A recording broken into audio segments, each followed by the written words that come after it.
Well, welcome to another episode of Coronacation. I'm Naomi White in Brisbane, Australia, and today I'm joined by Meredith Wilson, who's also in Brisbane. Good, how are you? Good, how are you? I'm excellent, thank you.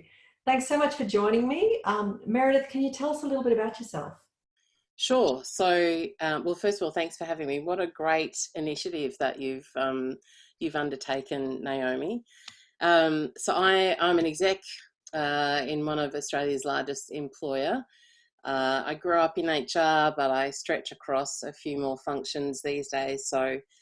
People, safety, sustainability, and community, and also corporate affairs. And while I live in Brisbane, I usually work in Sydney and Melbourne. So I spend a lot of time in the air, a lot of time in hotels normally. And I'm a mum of two, so I've got a 16-year-old girl and a 20-year-old boy, and I'm happily married. Husband has been at home with us over the last little while as well. So yes, all four of us at home, which has been such a treat because it just so rarely happens with my lifestyle and career commitments. I can imagine it, as somebody that's normally in the air and in hotels, this must be a very rare treat to be home every day with your children and your Such a gift, husband. such Yeah. a gift. Yeah. So that's a positive aspect of it. How else has COVID-19 affected you? Look, I have to say, overwhelmingly for me, it's been positive. Um, I'm more on the introverted end of the continuum.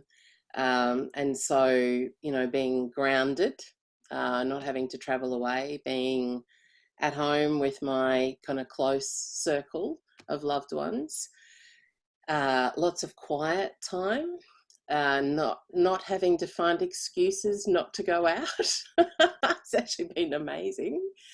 On the flip side, I guess while I travel and for work and work out of our various Sydney and Melbourne based organisations and their offices. When I am in Brisbane, I work from home. So working from home isn't new for me, but normally I'm the only person home when I'm working from home. The family's kind of popping in and out. The dog visits, but that's about it. And most of my peers and colleagues are in the various offices or locations around Australia and New Zealand. So what's been unique, I think, through this last period is that everyone I've been dealing with has been working from home. And so for me, some of the challenges when you're the only person working from home have kind of fallen away. And, everybody is kind of in this new way of working. I think the introversion aspect of talking on screen or being on camera on video conferences for hours and hours each day, rather than the downtime walking between meetings or between buildings, or even the car ride between offices across the city. Even time, heading back to the airport and then the time on the flight on the way home, I've always used that as kind of downtime to counteract the time kind of engaging with our teams. So I found that really different in terms of my work day when I'm working from home. But look, just such a gift, really overwhelmingly positive. I think in terms of the work itself, though, it's been certainly a really challenging time. There's been an intensity, I think, over the last period, particularly for the teams that I lead. So, HR and safety teams have been at the forefront, supporting leaders who are grappling with supply chain challenges or, rapid kind of government decisions that then kind of flow on to every facet of our business and organisation. That's had a level of intensity, and I think for our businesses and certainly many Australian businesses and just Australian society generally, we rolled from the bushfires and the crisis management associated with bushfires and the response there. So that was kind of December, January. Then we have teams in China and in Hong Kong. And so in January, we were focused on our teams in Asia, and also, options for team members returning from overseas, and, what kind of restrictions we might be putting in place or isolation we might be putting in place, and, how would we support them, and, navigating all the who gets leave and which leave and what's the right thing to do. Lots of new territory. And so really me and my teams, we've been in crisis management from maybe December onwards. Wow. Rolled from one into the next. So January was our Asian teams and working out how to support our team members returning from overseas travel. And that probably rolled into February. We were already looking at some supply chain challenges, particularly around things associated with like respirators and breathing and masks off the back of the bushfires. We supply a lot of government agencies and organisations that rely on that kind of equipment, and then to roll straight into kind of COVID, where those same things were in demand. So really complex supply scape challenges. And then by the time it kind of hit the community, it hit New Zealand first. So I remember some very long days from, when Jacinda first started making some noise about it, about the shutdown levels in New Zealand. I remember I'd be kind of working with my New Zealand teams from early New Zealand morning through until my Perth teams late Perth evenings. So some really long days, but I think I could not be prouder of the teams that I work with. Just that, rising to the occasion again and again and again. I think there's been some great leadership shown at every level of the organisation, and I think just generally people's response across the community has been so incredible. If you think, March last year, if I'd said to you, Naomi, right, we're going to close all the borders, we're going to... I know. We would have been on the floor laughing. We never would have expected this. Contemplated. Actually, kind of funny story, not funny story, but my husband did the Kokoda track in early March. And so he was in the jungle, absolutely no contact with the rest of the world. And when he went into the jungle, northern Italy, so that had a spike in cases, and there was a concern that, it had left kind of Asia and was in Europe. When he came out of the jungle, northern Italy had been in lockdown for over a week. New Zealand had shut its borders, and Australia was 2 days away from shutting its borders. And he got all my texts and called from, some airstrip up in the jungle, and said, what's happening? I was like, honey, you've got to get home. I've changed your flight. You've got to get home. They're going to close the borders. And he just couldn't comprehend, Yeah. It was like aliens had landed for him. Journey each day, getting the updates. We made that transition and travelled along in our own way. And as a student of human behaviour, it's kind of fascinating to watch him grapple with it. And you couldn't get him there any faster; he had to get there himself. But just learning more, and just kind of, so he's readjusting from the jungle back to reality, but this completely different reality. So it's almost lucky he had 2 weeks isolation at home when he arrived home, to just kind of wrap his head around this new way, because he was still in the it's just a bad cold, which is where the rest of the world were back in January. And the news was kind of, is it a beat up, is it not? And so just him as almost a bookend of how far we'd come in those 10 days or 14 days by the time he actually got home. Australia's been on a journey too, hasn't it? I mean, everyone went into incredible fear, and then there was all sorts of emotions as people went through the change curve. So he had to go through it in rapid time. That's right.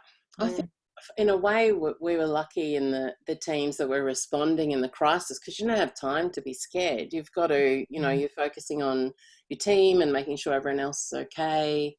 We can talk about how exhausting emotional labour is later, but you're just reacting to the issue in front of you. So it's kind of what next, and then what else.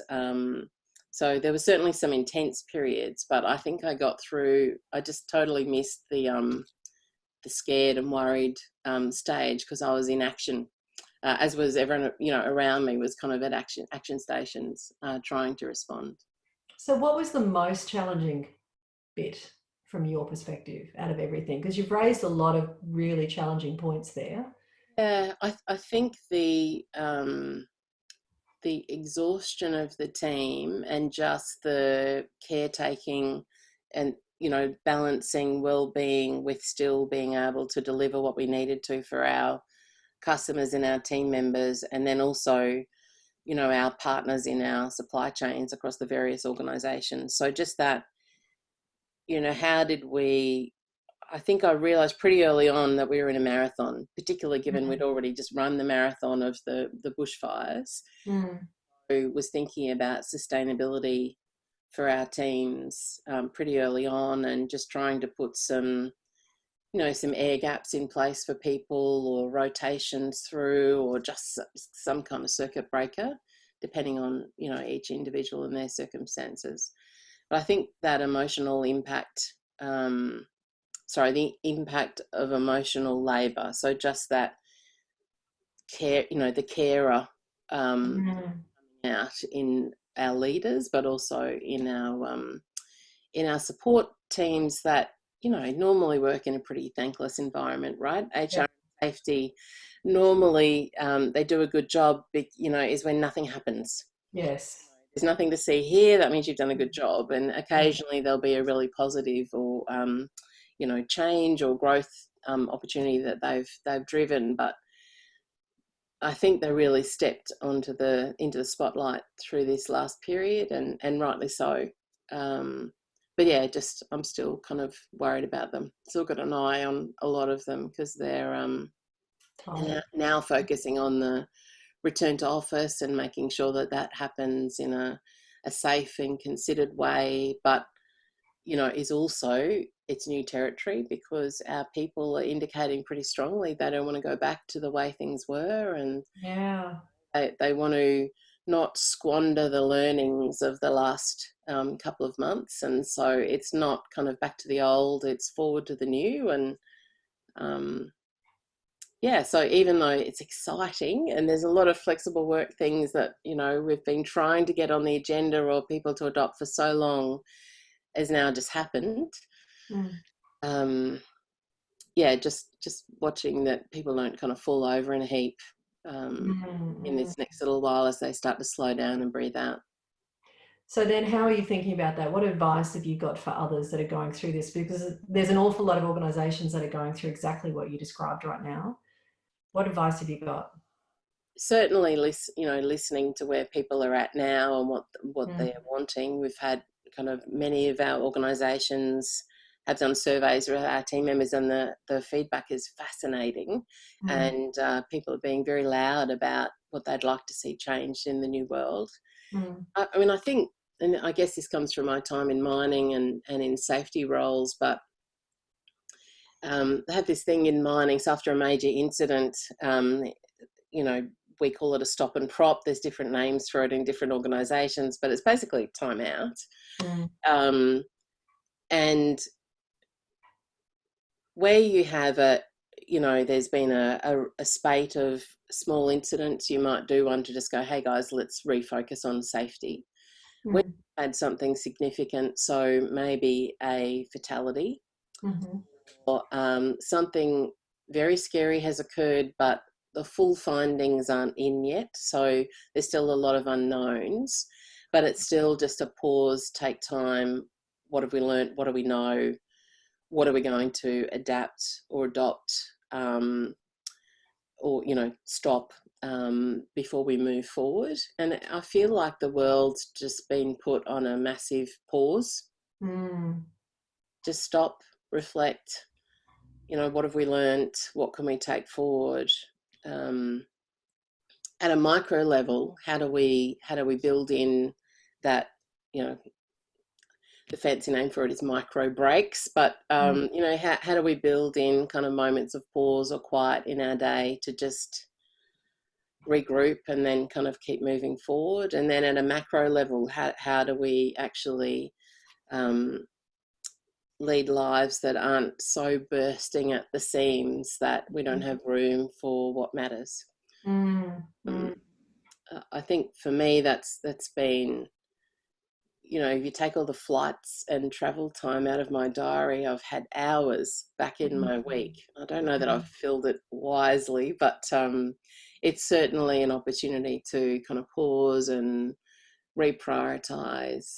I think too, Naomi, there's a lot of the leaders I'm talking to are saying that they are actually feeling more connected to their teams now than they did in the normal day-to-day in an office environment, because they're connecting on purpose, with purpose, and they've got dedicated time where the team will come together for a Zoom morning tea or water cooler chat or one-on-one time. But I think leaders have been very purposeful about communicating and connecting with their teams, and I think if we can keep that going forward, whatever the new world looks like, maintaining that sense of connection and doing it on purpose.